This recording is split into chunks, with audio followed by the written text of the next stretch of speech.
The Starkeeper's shift. People always said life aboard the Horizon Ark was peaceful.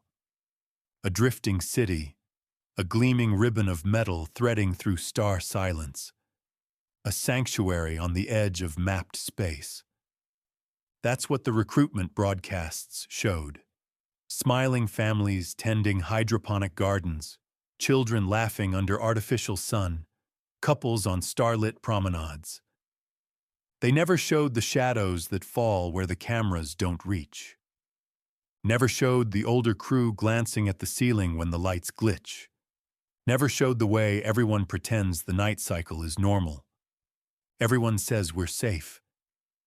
But the older ones, the ones who lived through more orbits than I have, keep their voices low when they speak about the watch point.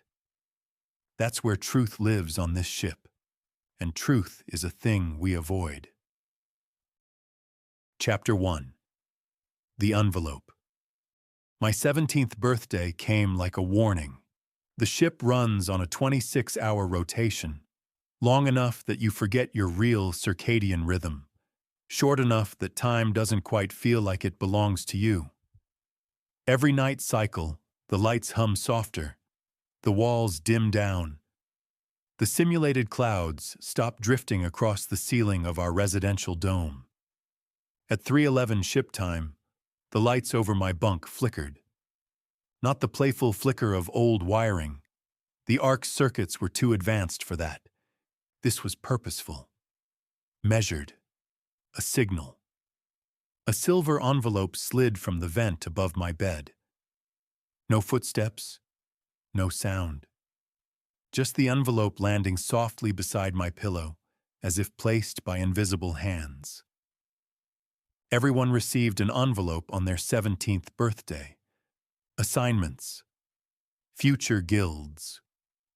Life paths. My friends joked about theirs months in advance. I'll get pilot, no question. I'll take engineer. At least they get real food. Imagine getting agronomist. You'd never see the stars again. But no one joked about one assignment. No one even spoke the word. Starkeeper, a role absent from public records. A role never acknowledged by command. A role that lived only in rumor. And yet, deep down, I already knew what would be written inside. My hands trembled as I opened the envelope. The card inside pulsed faintly with internal light. A single word floated on its surface. Starkeeper. The moment I saw it, my pulse dissolved into static. Something inside me recognized it, the way prey recognizes a predator. I didn't scream, didn't speak. Just stared at the word burning faintly against my palms. My parents froze in the kitchen when I stepped out. My mother's face cracked. Not quite a sob, a sound she half swallowed. My father stiffened and looked away. We knew it might happen, he whispered. But they didn't touch me, didn't hug me, as if their hands would pass through me if they tried. Chapter 2. Descent to Ring R9. They gave me 1 hour before reporting to the watch point. 60 minutes to say goodbye to a life I'd barely begun. I packed nothing of sentimental value. My hands moved on their own, as if carrying memories into that place would make them vulnerable. Deck R9 was the ship's quietest ring, the farthest from the central habitats, the closest to the hull, where the arc met the vacuum. The elevator doors slid open into silence. The air felt colder here, but not physically. Cold like the feeling you get when someone watches you from behind. I walked past faded hazard signs and abandoned maintenance pods, past doors labeled inert, past a hallway that curved just slightly too sharply to be normal. Structural warping, they said. I didn't believe that anymore. Finally, I reached the oval doorway marked with no label, no lights, no insignia, a blank portal. My assignment card warmed in my pocket. The door slid open like it had been waiting. Chapter 3. The Old STARKEEPER. The room beyond was darker than expected, not pitch black, more like the edges of light were being swallowed, dimmed before reaching the corners. At the room's center hovered a sphere of sorbet white light. The beacon. It pulsed softly, like breathing, and next to it, slumped in a bolted chair, sat an older man. I knew his face from archived crew rosters. The STARKEEPERs were always pictured blurry, always half-obscured. "You're early," he rasped. "I came as soon as—" He lifted a trembling hand. "No one chooses to be early. Not for this." He gestured to the beacon. "This is the only thing that keeps us hidden from the unanchored." I waited for him to elaborate. He didn't. "What are they?" I finally asked. He stared at me with eyes that had seen something I wasn't ready for. Not ghosts, not aliens, not anything you can put into a database. He exhaled shakily. "They're what's left of things that shouldn't have existed in the first place." He gave me a black data disk. "My logs," he whispered. "You'll need them when I'm gone." "When?" I asked, scared of the answer. He didn't speak. He didn't need to. I saw it in the way his skin quivered like stretched paper, in the way his pupils shook, unfocused, in the way the air around him bent inward, like gravity pulling from the wrong direction. STARKEEPERs didn't retire. They were consumed. He looked past me suddenly, eyes widening. "They've noticed the change." He convulsed once, twice, then stilled. The beacon pulsed. Once, twice, then brighter, as if recognizing its new anchor.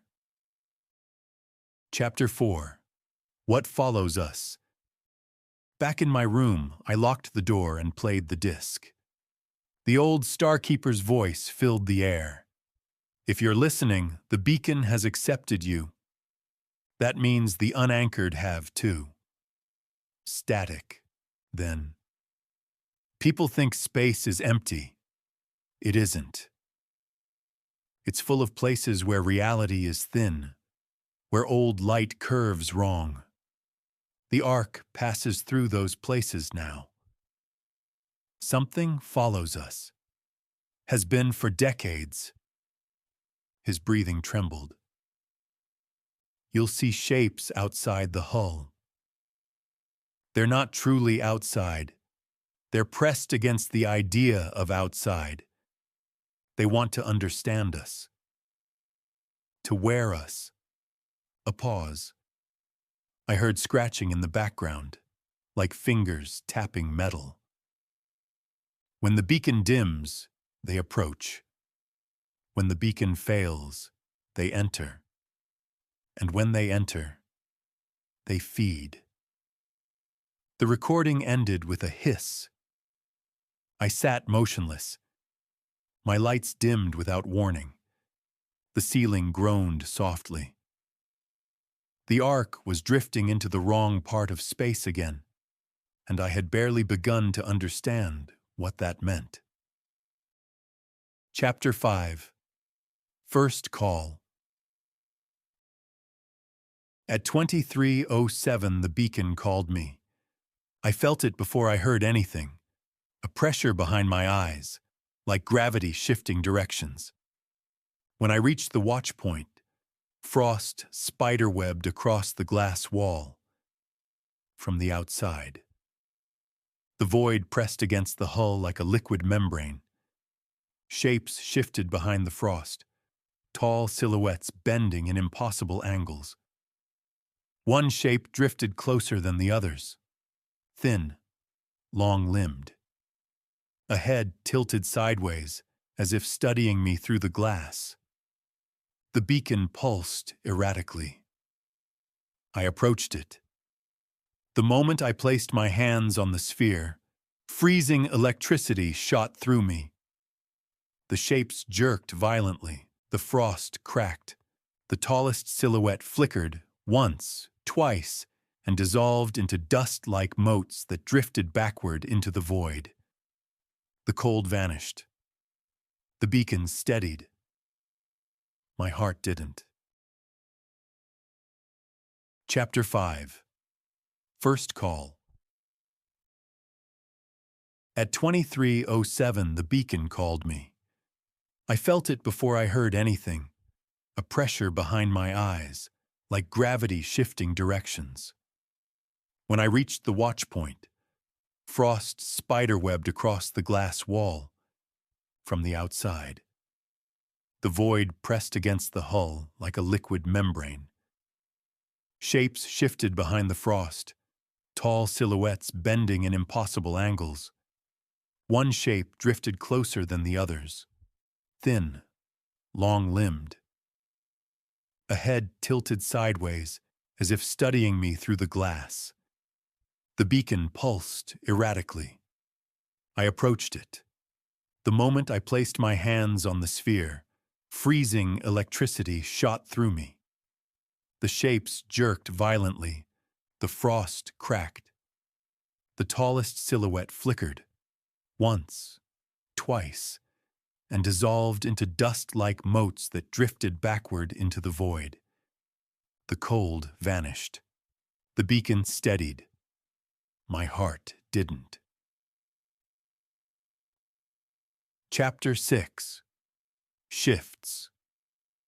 The next 3 weeks blurred into a cycle of beacon calls.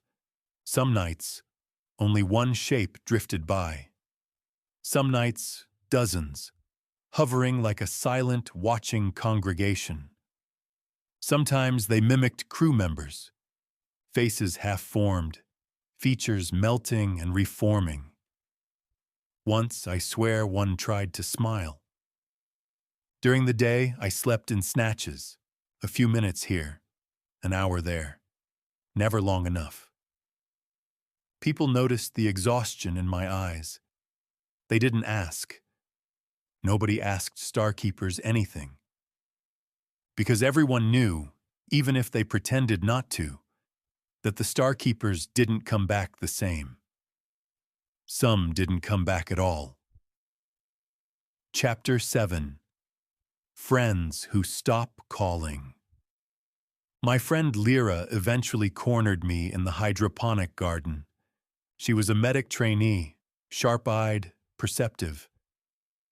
"You're paler than usual," she said, studying me. "Are you eating? Sleeping? Anything?" I opened my mouth to lie, then remembered the old STARKEEPER's warning in the logs, greater than the unanchored feed on lies, especially lies you tell yourself. So I said nothing. Lyra's eyes softened. She didn't press.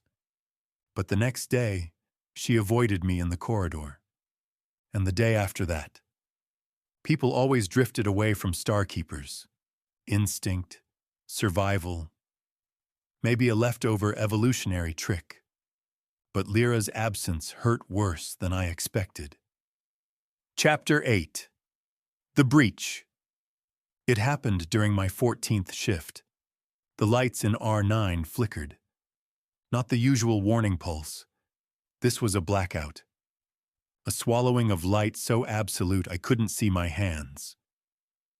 The corridor ahead filled with a thick, writhing shadow. It moved like smoke caught in slow motion.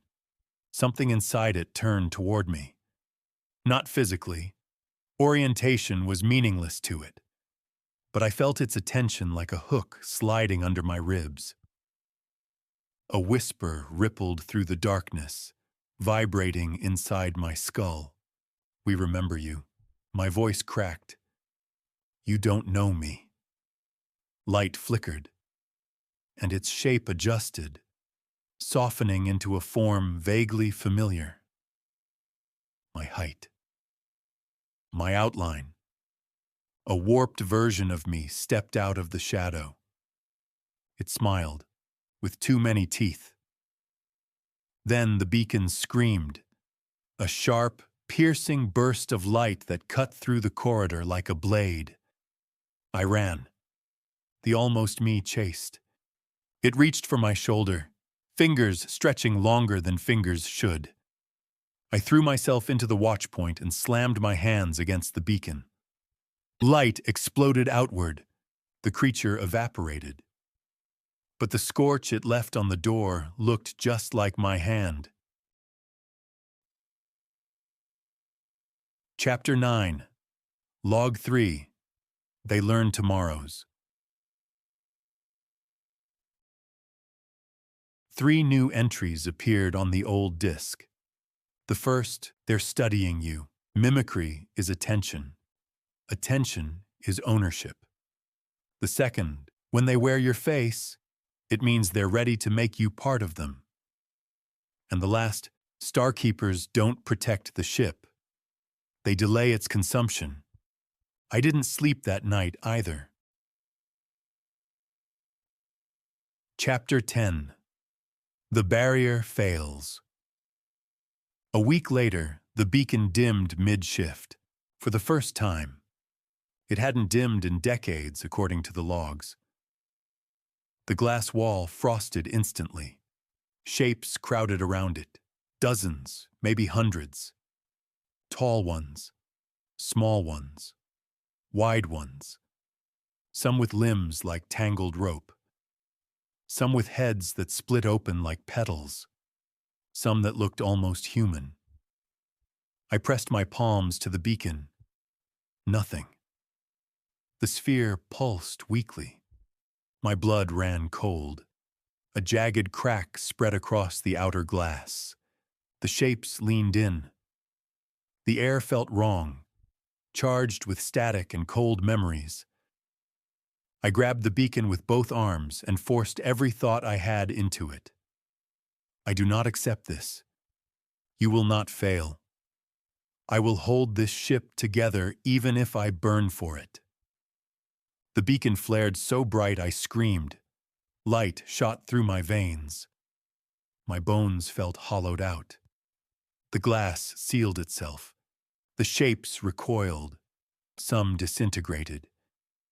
Some vanished in ripples. For a moment, the void was empty. Then the beacon went dark entirely. When the light returned, it was different. Sharper, focused, as if it had been upgraded by the encounter. Or awakened. Chapter 11. The New Eyes. Ever since that shift, I've seen the unanchored even during daylight cycle. They linger in reflections, in polished metal panels, in the curve of the observation dome windows, always just out of the corner of my vision, always still, always watching. Sometimes, at night, they reflect in my eyes before I blink. And sometimes, when the Ark's intercom hums strangely, I swear I hear them whisper beneath the system static. This is how it begins, the old logs say. Not with fear, with familiarity. Chapter 12. The Commander. A month after my assignment, the ship's commander finally approached me. She met me outside the observation dome. Her hair was silver, her gaze sharp enough to cut wire. "You're holding the beacon steady," she said. It wasn't a compliment. It was an accusation. "You knew about them," I replied. "Yes. And you didn't warn the ship." She shook her head. "If people knew what followed us, they'd tear the Ark apart trying to build escape pods that wouldn't last a day." I gestured toward the void. We can't outrun them forever. We don't need forever, she murmured. We just need enough time. Time for what? She didn't answer. Instead, she handed me a small copper key. You're not just the Starkeeper now. You're something more. Don't let the beacon choose without you. I didn't understand at the time, but I felt the implications. The beacon wasn't a tool. It was a being, and it was evolving. Chapter 13. The Deep Dark. Night cycle, 2 months after my assignment. The Ark drifted into a region of space darker than anything in the star charts. Not empty, dense, suffocating. Like something had drunk the light from it. The beacon woke me with a violent pulse. I sprinted to the watchpoint. When I arrived, the void outside was pitch black. No stars visible, only movement.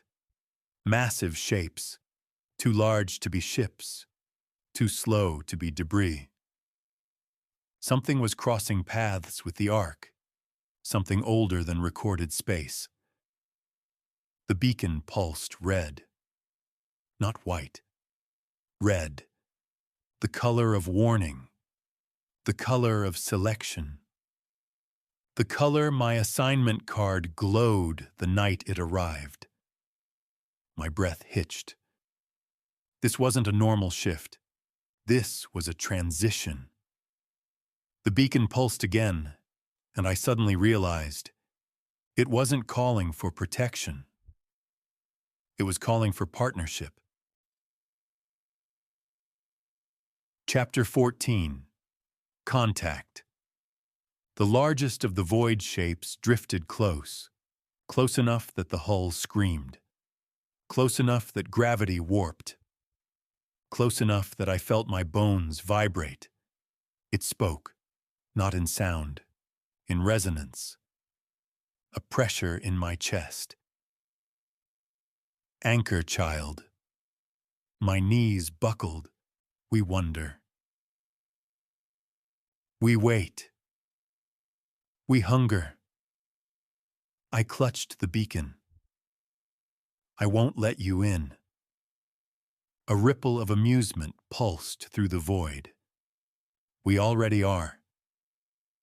The lights went out, everywhere. The entire ship, dark, weightless, silent, except for the beacon pulsing in my hands like a second heart, and the whisper of something enormous sliding across the hull. Chapter 15. The Choice. The beacon warmed. Not cold anymore, not scared. Warm. Comforting. Like an outstretched hand. A thought formed in my mind. Not mine. We can seal the ship, but we must bind. We must merge. One anchor. One keeper. One beacon. I understood. To fully fortify the Ark, the beacon would need a consciousness to merge with, a mind to fuse to, a life to burn as fuel. The old Starkeepers had warned this might come, that one day there would be no next Starkeepers, just the final one. Me. The beacon pulsed softly, waiting. The void pressed closer, waiting. My heart pounded. My hands shook. I could refuse.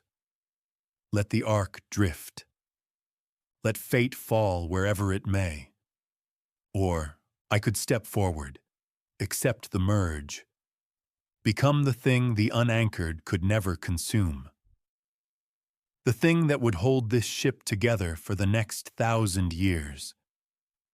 My voice cracked. I choose. The beacon flared.